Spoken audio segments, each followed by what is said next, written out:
जी आप लोग कैसे हैं? ठीक हैं? ध्यान दीजिए, हम आप लोगों को जो है हड़प्पा सभ्यता के बारे में नामकरण की चर्चा किए थे पहले वीडियो में, और हड़प्पा सभ्यता के नामकरण के बाद आपको खोज बताए थे और खोज के बाद तिथि के बारे में चर्चा किए थे। आज आप लोगों के सामने हड़प्पा सभ्यता की लिपि के बारे में लिपि की चर्चा की जाएगी। लिपि के बाद नगर का विस्तार बताया जाएगा। विस्तार के बाद नगर किस नदी तट पर है और कुछ प्रमुख नगरों से प्राप्त महत्वपूर्ण साक्ष्य के बारे में जानकारी दी जाए। ध्यान दीजिए, हड़प्पा सभ्यता या हरियोपिया की सभ्यता या सिंधु घाटी की सभ्यता या कंफ्यूगिन संस्कृति की लिपि के बारे में विद्वानों का अपना अलग अलग मत है, लेकिन सिंधु लिपि को पढ़ा नहीं गया है। स्पष्ट मत है, सिंधु लिपि को पढ़ा नहीं गया। लोग पढ़ने का दावा करते हैं, उद्घोषणा करते हैं, लेकिन मान्यता जो है प्राप्त नहीं है। सिंधु लिपि को पढ़ने का दावा अरुण पाठक करते हैं, एन.के. वर्मा करते हैं, एन.के. वर्मा के बाद एस.आर. राव करते हैं, एस.आर. राव करते हैं, महादेवन करते हैं और रेवरेंडस महोदय करते हैं। सिंधु लिपि को पढ़ने का दावा उद्घोषणा करने का श्रेय अरुण पाठक को है, एन.के. वर्मा को है, एस.आर. राव को है, महादेवन को है और रेवरेंडस को है। लेकिन इन सभी विद्वानों को सिंधु लिपि पढ़ने की जो मान्यता है नहीं दी गई। कारण यह है कि सिंधु लिपि जैसी दूसरी लिपि अभी नहीं मिली है कि तुलना की जा सके। इसी आधार पर इन विद्वानों के द्वारा पढ़े गए मत का खंडन हो जाता है। ध्यान दीजिए, कुछ विद्वान सिंधु लिपि में कुछ अलग अक्षर बताते हैं, अक्षरों की संख्या कुछ अलग बताते हैं, लेकिन मान्यता है कि सिंधु लिपि में 400 अक्षर है, अक्षरों की संख्या 400 है। अर्थात सिंधु लिपि में 400 अक्षर पाए गए। सिंधु लिपि बाएं से दाएं लिखी गई। सिंधु लिपि बाएं से दाएं लिखी गई है। ध्यान दीजिए सभी छात्र, सिंधु लिपि बाएं से दाएं लिखी गई है और दाएं से बाएं लिखी गई। दाएं से बाएं लिखी गई है, दाएं से बाएं लिखी गई, दाएं से बाएं लिखी गई है। सिंधु लिपि में ब्राह्मी लिपि और खरोष्ठी लिपि दोनों का प्रयोग होता है। ध्यान दीजिए सभी छात्र, सिंधु लिपि में ब्राह्मी लिपि और खरोष्ठी लिपि दोनों का प्रयोग हुआ है। जो लिपि बाएं से दाएं लिखी जाती है उसको ब्राह्मी लिपि कहते हैं, और जो दाएं से बाएं लिखी जाती है उसको खरोष्ठी लिपि कहते हैं। सिंधु लिपि में दोनों लिपियों का प्रयोग हुआ है। विद्वानों का मत है कि सिंधु लिपि में दोनों लिपियों का प्रयोग हुआ है। छात्र ध्यान दें, जिस लिपि में ब्राह्मी लिपि और खरोष्ठी लिपि दोनों का प्रयोग हुआ हो उस लिपि को पिक्टोग्राफी कहते हैं। पिक्टोग्राफी कहते हैं, चित्रोभेदात्मक कहते हैं, चित्रोभेदात्मक कहते हैं, गोमित्रिका पद्धति कहते हैं, गोमित्रिका पद्धति कहते हैं, हलावर्त विधि कहते हैं, हलावर्त विधि कहते हैं, और भावचित्रात्मक कहते हैं, भावचित्रात्मक कहते हैं। इसके अतिरिक्त किलाक्षर विधि कहते हैं, किलाक्षर विधि कहते हैं। सैंधव लिपि को इतने नामों से विद्वानों ने अभिव्यक्त किया है।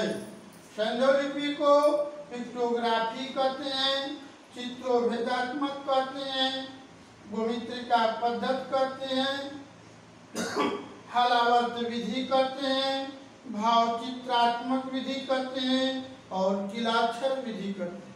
यानी जिस लिपि में ब्राह्मी लिपि और खरोष्ठी लिपि का प्रयोग हुआ हो, उस लिपि का नामकरण जो है चित्रोभेदात्मक रूप में किया गया है, पिक्टोग्राफी रूप में किया गया है, हलावर्त विधि के रूप में किया गया है, गोमित्रिका पद्धति के रूप में किया गया है।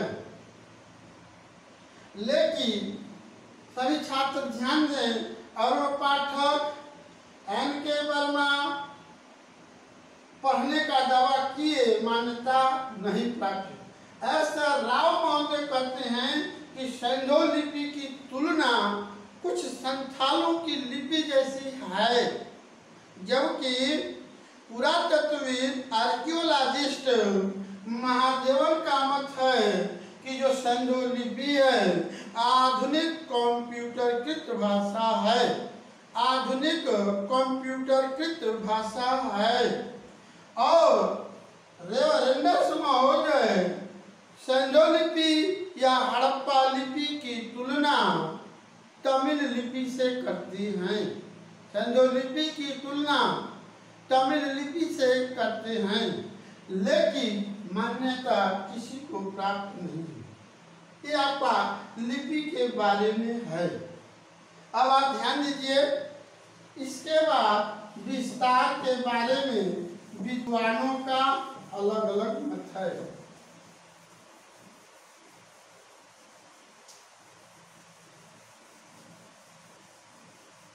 विस्तार को लेकर के इतिहासकारों का मत है कि सैंधव लिपि विस्तार को लेकर के विद्वानों का मत है कि आजादी के पहले पुरातत्वविदों का उत्खनन क्षेत्र पाकिस्तान का क्षेत्र रहा है, लेकिन आजादी के बाद उत्खनन क्षेत्र भारत बनता है और भारत में सर्वाधिक जो है सौराष्ट्र प्रांत या गुजरात प्रांत में इसकी खुदाई होती है और सर्वाधिक पुरास्थल गुजरात या सौराष्ट्र में मिलते हैं। पाकिस्तान के 3 प्रांतों में और भारत के 7 प्रांतों में सैंधव पुरास्थल के पुरावशेष प्राप्त हुए हैं। इससे ध्यान से सुने, हड़प्पा सभ्यता से संबंधित पुरास्थल पाकिस्तान के 3 प्रांतों में और भारत के 7 प्रांतों में सैंधव पुरास्थल के पुरास्थल प्राप्त हुए हैं। पाकिस्तान में यदि आप ध्यान दें तो दक्षिणी बलूचिस्तान और पंजाब, इसके अलावा सिंध प्रांत से हमें सैंधव पुरास्थल प्राप्त हुए हैं, सैंधव पुरास्थल प्राप्त हुए हैं। दक्षिणी बलूचिस्तान से, पाकिस्तान के दक्षिणी बलूचिस्तान प्रांत से, पाकिस्तान के पंजाब प्रांत से और पाकिस्तान के सिंध प्रांत से सैंधव पुरास्थल के साक्ष्य प्राप्त हुए। अब ध्यान दीजिए, दक्षिणी बलूचिस्तान में सुतकानियन डोर, सुतका कोह,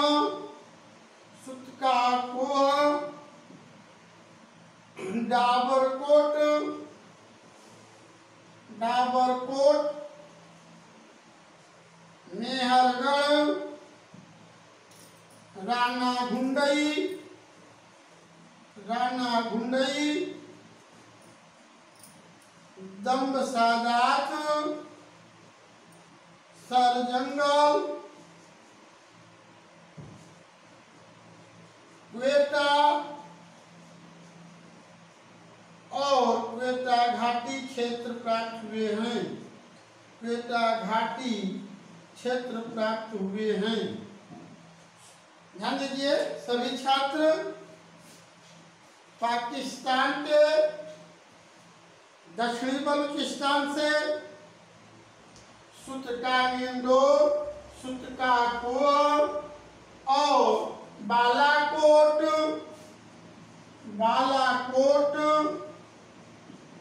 डाबरकोट, मेहरगढ़, राना गुंडई, धर्मसदा, सरजंगल, क्वेटा और क्वेटा घाटी क्षेत्र दक्षिणी बलूचिस्तान से प्राप्त हुए हैं। ठीक इसी प्रकार पाकिस्तान के पंजाब क्षेत्र से आपका हड़प्पा, जलीलपुर,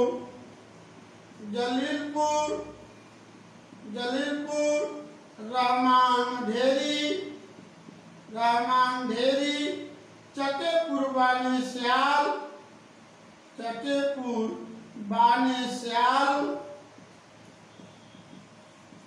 मेन आपका हड़प्पा, जलीलपुर, रामांढेरी और चकेपुर बानेस्याल है। पाकिस्तान के पंजाब प्रांत में इतने चर्चित पुरास्थल हैं। ठीक उसी तरह से पाकिस्तान के सिंध प्रांत में आपका मोहनजोदड़ो,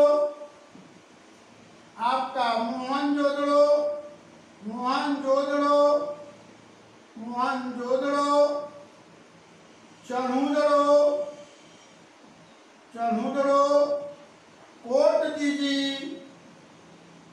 दीजी, अमरी,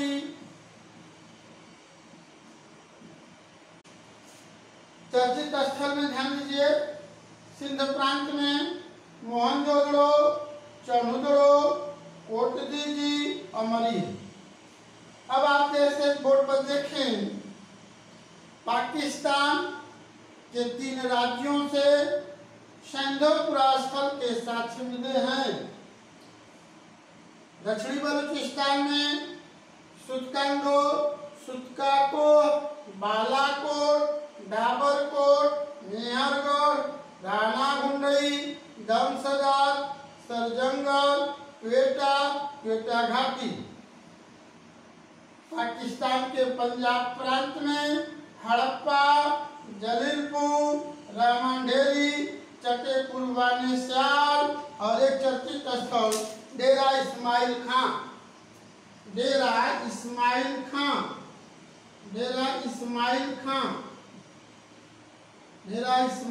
को भी रखा गया है। सिंध प्रांत में मोहनजोदड़ो, चन्हुदड़ो, कोट दीजी और अमरी को रखा गया। अब यहाँ पर देखें प्रश्न कैसे बनता है। IAS में प्रीलिमिनरी प्रारंभिक परीक्षा में या RO परीक्षा में या UPPCS में असिस्टेंट प्रोफेसर में आपसे प्रश्न बनेगा ऐसे, अमरी किस राज्य में स्थित है? A दक्षिणी बलूचिस्तान, पाकिस्तान का पंजाब प्रांत, सिंध प्रांत, कोई नहीं। तो आपका उत्तर होगा सिंध प्रांत। कौन पुरास्थल किस राज्य में स्थित है?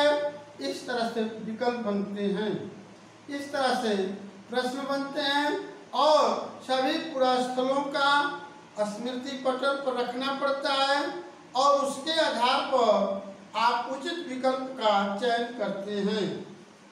अब इसी यहीं पर आप देख सकते हैं सूतकांग इंदौर ये प्रमुख नगर है और ये नगर किस नदी के तट पर स्थित है। बोर्ड पर ही ध्यान दें। यहाँ भी जो है प्रश्न बनता है, आईएएस प्रारंभिक परीक्षा में प्रश्न बनता है, हर प्रतियोगी परीक्षा में प्रश्न बनता है कि कौन पुरास्थल किस नदी तट पर है, कौन पुरास्थल किस नदी तट पर स्थित है। जैसे सुमेलित करने के लिए दे दिया जाता है, एक बनता है सूची फर्स्ट, सूची सेकंड। सूची फर्स्ट में पुरास्थलों का नाम रहता है और सूची सेकंड में नदी का नाम रहता है। सुमेलित करिए। जैसे सूतकांग इंदौर किस नदी के तट पर है, धास्क नदी के तट पर है। सूतकाकोट सादीकोट नदी के तट पर है और बालाकोट बिंदार नदी के तट पर है। ठीक इसी तरह से आपका हड़प्पा पाकिस्तान के पंजाब प्रांत में रावी नदी के तट पर स्थित है। ठीक उसी तरह से मोहनजोदड़ो पाकिस्तान के सिंध प्रांत में सिंधु नदी के तट पर स्थित है। चंदड़ो सिंधु नदी के तट पर स्थित है।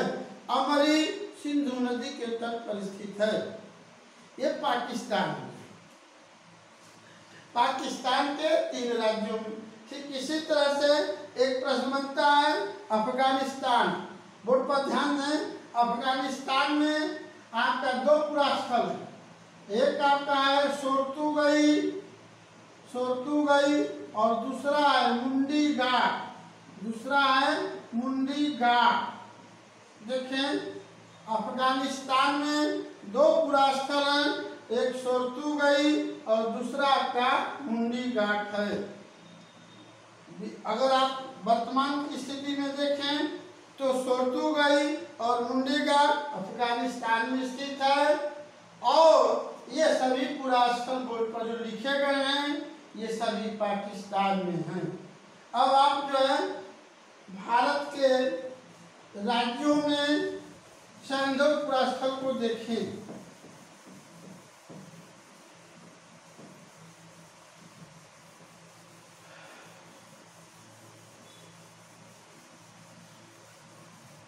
भारत के 7 राज्यों में सैंधव पुरास्थल के साक्ष्य मिले हैं।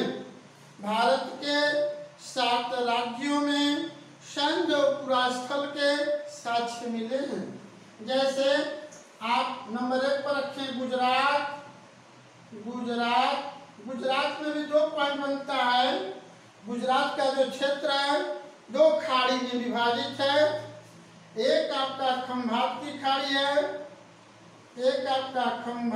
खाड़ी है, और एक आपका कच्छ की रण की खाड़ी है। अब देखिए बोर्ड पर यहाँ से भी प्रश्न कठिन बनता है। सौराष्ट्र प्रांत में गुजरात क्षेत्र में सैंधव पुरास्थल के सर्वाधिक खुदाई होती है। स्वाभाविक है कि जब सर्वाधिक खुदाई होगी तो सर्वाधिक पुरास्थल भी प्राप्त होंगे।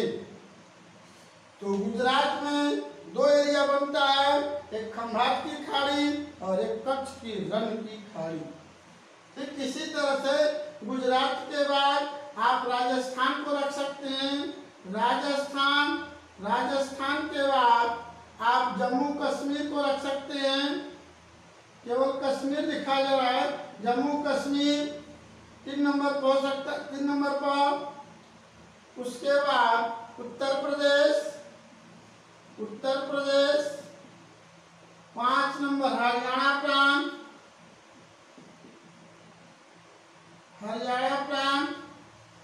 और आप 6 नंबर पर रख सकते हैं महाराष्ट्र को। महाराष्ट्र 6 नंबर पर महाराष्ट्र हो गया। गुजरात, राजस्थान, कश्मीर, उत्तर प्रदेश, हरियाणा प्रांत, महाराष्ट्र और 7वें नंबर पर आप पंजाब को रखिए। 7वें नंबर पर पंजाब। ध्यान दीजिए सभी छात्रों, भारत के 7 राज्यों में संगम पुरास्थल के साक्ष्य मिले हैं। सबसे सर्वाधिक साक्ष्य कहाँ से मिला?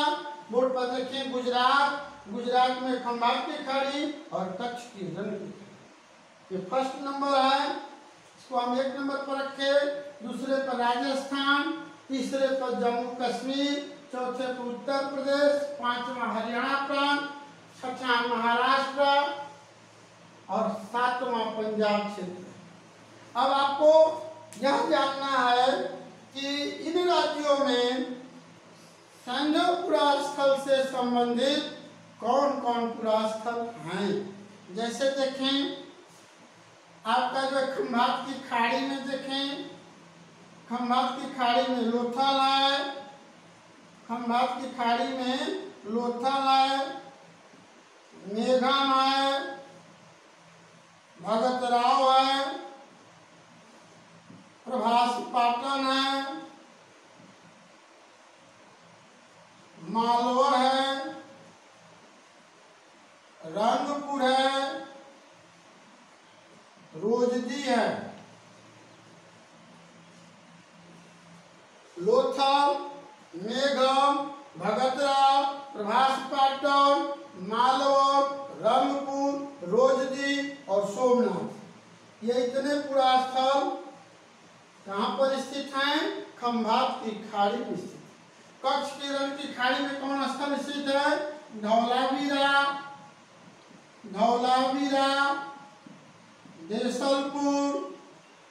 देसलपुर और सुरपुतड़ा। सभी छात्र देखिए कितनी बारीकी है। आईएएस प्रारंभिक परीक्षा के लिए कितनी जो है बारीकी से सवाल बनते हैं।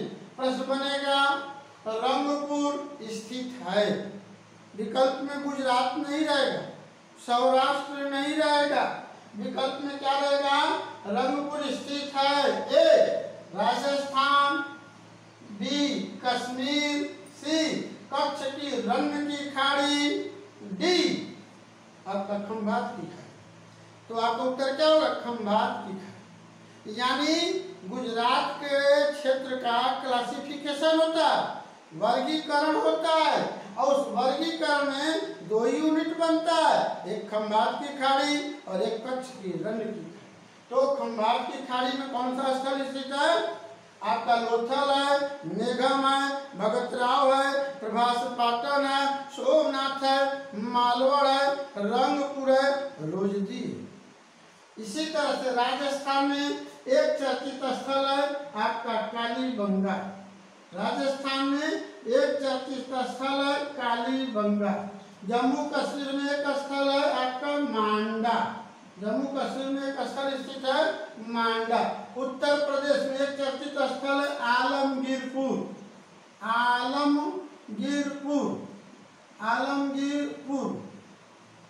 आलमगीरपुर के अलावा उत्तर प्रदेश में बाड़ा भी है और हुलास भी है। हरियाणा प्रांत में आप देखें, हरियाणा प्रांत में बनावली है, बनावली के बाद राखी गढ़ी है, निताथल है, सिसवल है और आपका कुड़ाल है। महाराष्ट्र में दैमाबाद, पंजाब में आपका रोपड़ है, चक 86 है, ढेर माजरा है,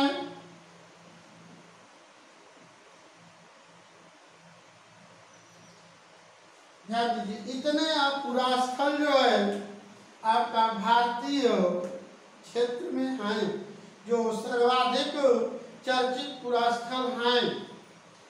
चर्चित पुरास्थलों में आप देखें, महाराष्ट्र में दैमाबाद, राजस्थान में कालीबंगा, कश्मीर में मांडा, उत्तर प्रदेश में आलमगीरपुर, बाड़ा, हरियाणा प्रांत में बनाउली, राखीगढ़ी, मीताथल, सिसोल, कुड़ा। पंजाब, भारत के पंजाब प्रदेश में रोपड़, चक्षियासी, ढेरमाजरा, कोटलिहन खान भी है और ये गुजरात है। अब कैसे प्रश्न बनेगा?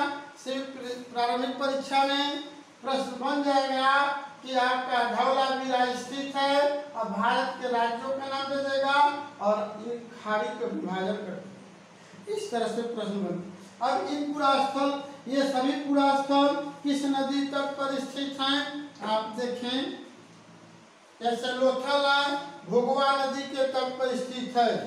लोथल भोगवा नदी के तट पर स्थित है और 1954 में पुरातत्व एस.आर. राव इसकी खोज करते हैं। इसी तरह से चर्चित रंगपुर है। रंगपुर किस नदी के तट पर स्थित है? मादर या भादर नदी के तट पर स्थित है। धौलावीरा किस नदी के तट पर स्थित है? तो धौलावीरा मानसर या मानहर नदी के तट पर स्थित है। कालीबंगा राजस्थान के श्री गंगानगर जिले में घग्गर नदी के तट पर स्थित है। मांडा चिनाब नदी के तट पर स्थित है। आलमगीरपुर हिंडन नदी के तट पर स्थित है। बनाउली सरस्वती नदी के तट पर स्थित है। राखीगढ़ी सरस्वती नदी के तट पर स्थित है। मीताथल सरस्वती नदी के तट पर स्थित है और कुड़ा सरस्वती नदी के तट पर स्थित है।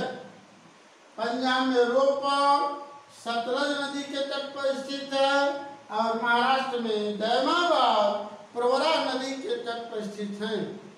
अब ध्यान दीजिए, यहाँ से प्रश्न बनता है कौन पुरास्थल किस नदी के तट पर है, कौन पुरास्थल किस राज्य में स्थित है। इस तरह से प्रश्न बनता है। अब आपके सामने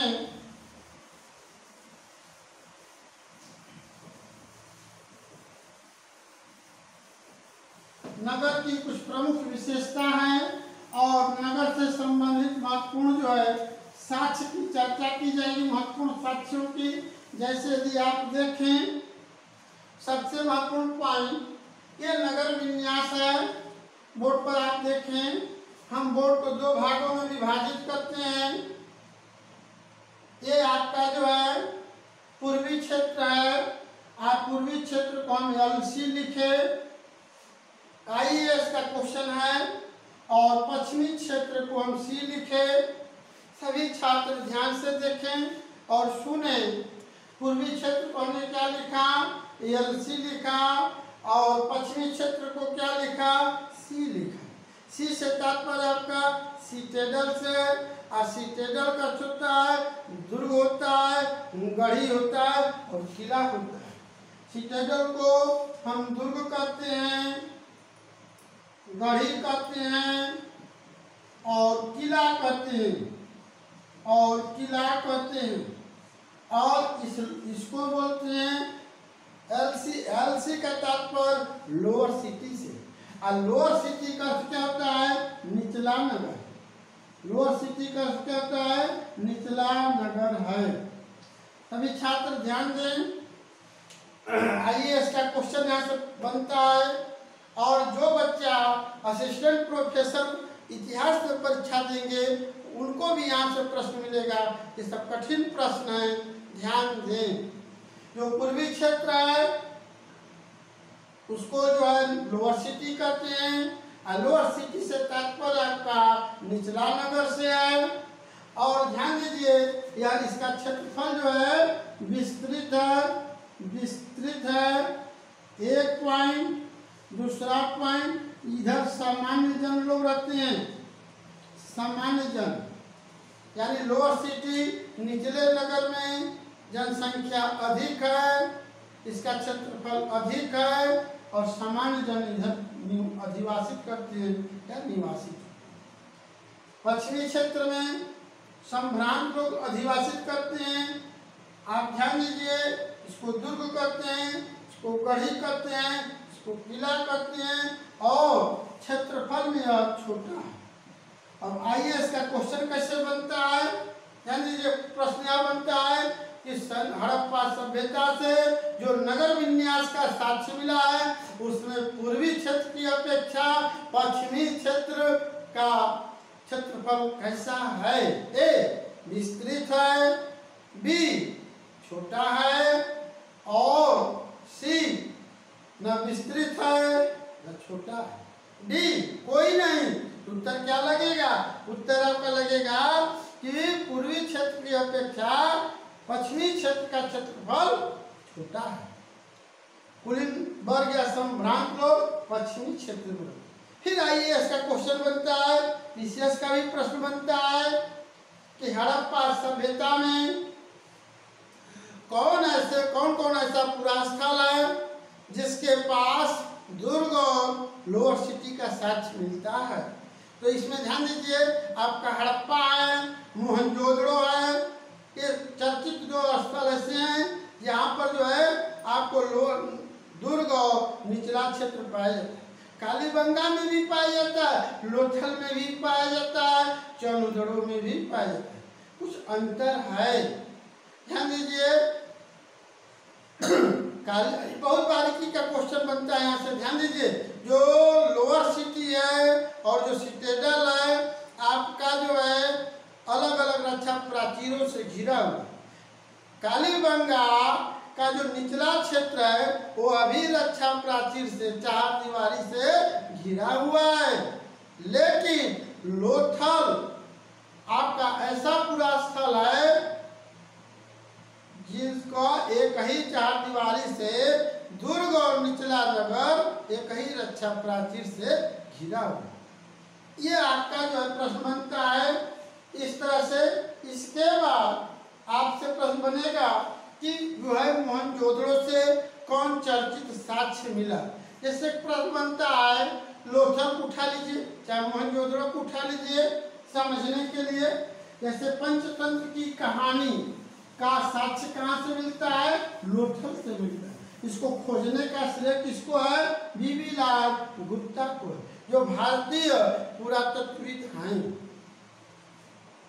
देखें, आपका मोहनजोदड़ो को उठाया जाए तो मोहनजोदड़ो का अर्थ होता है मृतकों का टीला सिंधी भाषा में।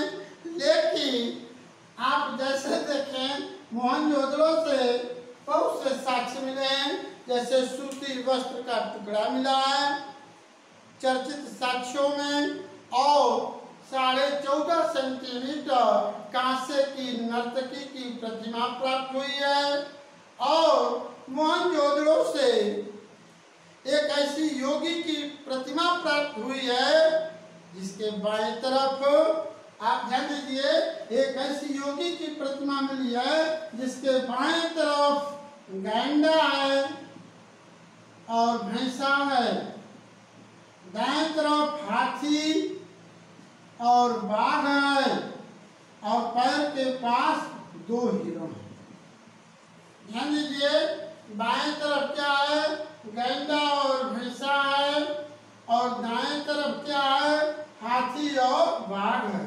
पैर के पास क्या है? 2 हिरण। सभी छात्र लोग ध्यान दें, बाएं तरफ गैंडा और भैंसा, दाएं तरफ हाथी और बाघ, पैर के पास 2 हिरण। अब आइए इसका क्वेश्चन बनता है।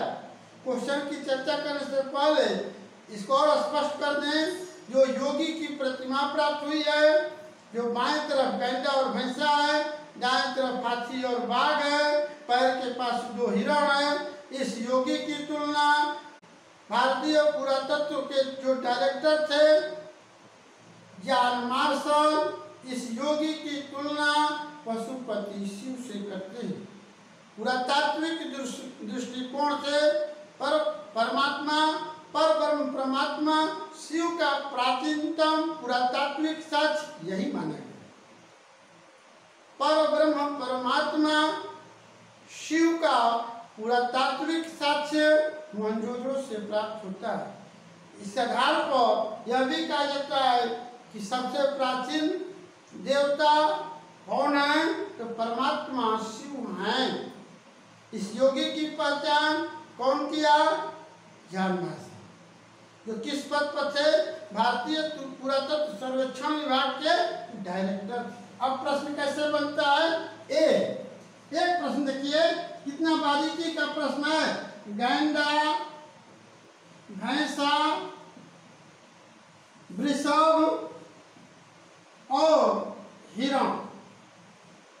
आइए इसका प्रश्न है, सभी छात्र ध्यान दीजिए। प्रश्न यह बनेगा कि पुरातत्वविद जॉन मार्शल जिस पशुपति शिव की घोषणा करते हैं जो मोहनजोदड़ो से प्राप्त होता है, उसको कौन पशु घेरा नहीं है? तो गैंडा, भैंसा, वृषभ और हिरण। तो कौन नहीं घेरा है? वृषभ। वृषभ से तात्पर्य आपका बैल। देखिए बारीकी को पकड़ना है। और भी बारीकी प्रश्न बनता है कभी कभी। बाएं तरफ कौन है? गैंडा और भैंसा है। दाएं तरफ कौन है? आपका जो है हाथी और बाघ है। पैर के पास क्या है? 2 हिरण है। टोटल पशुओं की संख्या पूछी जाती है तो पशुओं की संख्या 6 है, लेकिन प्रकार कितने हैं? 5। 2 हिरण, 1 हिरण हो जाएगा। तो 2, 2, 4, 1, 5। इस तरह से प्रश्न बनता है। अब आपको ध्यान दीजिए, मोहनजोदड़ो से एक आपको डायग्राम दिखा रहे हैं, जहाँ से लगभग सर्वाधिक प्रश्न बनते हैं। सभी छात्र ध्यान दें बोर्ड पर। आप देखें मोहनजोदड़ो से बहुत कुछ साक्ष्य मिला है, लेकिन एक आपका साक्ष्य मिला है बृहद स्नानागार। बृहद स्नानागार, बृहद स्नानागार। ध्यान दीजिए बोर्ड पर। बृहद स्नानागार का साक्ष्य मिला है, ये आप बोर्ड पर देखें। इसके एक की हम व्याख्या कर आपके सामने क्रमशः इसको समझने का प्रयास करें। एक हाइपोथेसिस है, कल्पना के रूप में है, चित्र लिया गया है। ये तो पुरातात्विक साक्ष्य है, लेकिन बोर्ड पर जो है आपको उसका रूप दिखाने का प्रयास किया जाए। हर मोहनजोदड़ो से इसी तरह का साक्ष्य प्राप्त हुआ। अब आप देखें बोर्ड पर, ये जो चित्र बना है, इस चित्र की व्याख्या को देखें। आईएएस में प्रारंभिक परीक्षा, पीसीएस प्रारंभिक परीक्षा और असिस्टेंट प्रोफेसर में प्रश्न बनती है। यहाँ पर देखें हम क्या लिखे? अन्नागार। यहाँ लिखे अन्नागार, यहाँ लिखे सभास्थल। सभास्थल, सभास्थल का दूसरा नाम इसको विश्वविद्यालय कहते हैं, विश्वविद्यालय कहते हैं, महाविद्यालय कहते हैं, महाविद्यालय कहते हैं, 20 स्तंभों का भवन कहते हैं, 20 स्तंभों का भवन कहते हैं। यह दोहरी दीवार का कुआं है, दोहरी दीवार का कुआं है। आपका जो है पानी डालने के लिए है और ये पानी निकलने के लिए। अब आपका देखिए, ये आपका जो स्नान कुंड है, स्नान कुंड है, जिसकी लंबाई 12 मीटर है, चौड़ाई 7 मीटर है और गहराई 2.5 मीटर है। अन्नागार की लंबाई 55 मीटर है और चौड़ाई 37 मीटर है। ठीक इसी तरह से ये आपका जो है पुरोहित आवास है। ये आपका पुरोहित आवास है, पुरोहित आवास है जो 83 मीटर लंबा है, 24 मीटर चौड़ा है। अब बोर्ड पर फिर ध्यान दीजिए, स्नान कुंड में प्रवेश करने के लिए ये जो है उत्तर और दक्षिण दिशा में सीढ़ी। अब आइए इसका क्वेश्चन देखिए। आइए तो या जो भी बच्चा वैकल्पिक विषय के रूप में इतिहास को रखता है या इतिहास से जो लेक्चरर दे रहे हैं, चाहे जीआईसी हो या माध्यमिक शिक्षा चयन बोर्ड हो या आपका असिस्टेंट प्रोफेसर हो। प्रारंभिक परीक्षा के इन के साथ आपका प्रारंभिक परीक्षा में भी जो सोशल से टीजीटी की परीक्षा देते हैं उनसे भी प्रश्न बनता है। बोर्ड पर ध्यान दीजिए कैसे प्रश्न बनता है। ये स्नान कुंड की जो लंबाई और चौड़ाई है, ये बृहद स्नानागार का ये 55 है और यह जो है आपका 33 सब मीटर में है। ये 8 कमरे हैं, कक्ष हैं जो कपड़ा बदलने के लिए। अब देखिए आपका जो है आज वर्तमान भारत की स्थिति और हड़प्पा की स्थिति 2350 ईसा पूर्व और 2020, तो 2020 से और 2023 हुए, मतलब 4500 वर्ष पहले जो स्थिति आपको देखने को मिल रही है, आज आधुनिक युग में वही तरन तारण हुआ। या स्नान घाट जो आज के देखने को मिलता है उसी स्थिति को देखिए कितना डेवलपमेंट विकसित थी। कुछ इतिहासकार जो है इसको जो है असाधारण बात करते हैं कि असाधारण लोगों के द्वारा यह डेवलप की गई। यदि असाधारण लोगों के द्वारा डेवलप की गई होती तो आपका जो है हड़प्पा सभ्यता का जो नगर विन्यास है इतनी विस्तृत और एक सड़कें एक दूसरे को समकोण पर काटती हैं, मेन होल बनता है, सड़क के किनारे आपका जो है नाली बनती है, सार्वजनिक नालियों का भी साक्ष्य मिलता है। इसके अतिरिक्त आपका जो है ग्रीन पैटर्न विधि पर नगर आधारित है, चेस बोर्ड बैठक विधि पर आधारित है, शतरंज के विधि पर आधारित है। बोर्ड पर आप देखें कितना विकसित जो है हड़प्पा सभ्यता है। उत्तर और पूर्व दिशा में बोर्ड पर देखें उत्तर और पूर्व दिशा में पुरोहित आवास का साक्ष्य मिला है जो 2 मंजिला भवन। आइए इसका क्वेश्चन बना, क्या बना कि 2 मंजिला भवन का साक्ष्य कहाँ से मिला? मोहनजोदड़ो से प्राप्त हुआ है। आप ध्यान दीजिए दोहरी दीवार का कुआं का साक्ष्य कहाँ से मिला? मोहनजोदड़ो से। बृहद स्नानागार में प्रवेश करने के लिए सीढ़ी किस दिशा में है? उत्तर और दक्षिण दिशा, उत्तर और दक्षिण दिशा में। बृहद स्नानागार के ठीक दक्षिण में क्या है? सभा स्थल है। सभा स्थल कितने वर्ग मीटर में है? 750 वर्ग मीटर। भारतीय पुरातत्वविद जयनारायण पांडे जी के अनुसार ये सब बना हुआ है। आप ध्यान दीजिए वो अपनी पुस्तक में इसकी स्पष्ट व्याख्या करते हैं। भारतीय पुरातत्वविद उनकी चर्चित किताब है।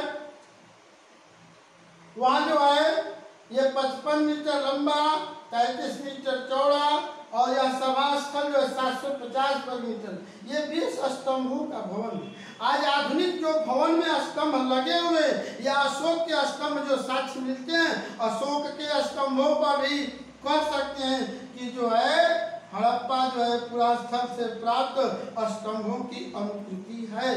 हम नहीं कह रहे हैं, भारतीय पुरातत्वविदों का मत है कि अशोक के स्तंभों पर जो साक्ष्य मिलते अशोक के स्तंभ के जो हैं नकल किसकी है? वही आपका मोहनजोदड़ो से प्राप्त 20 स्तंभों के भवन की अनुकृति है।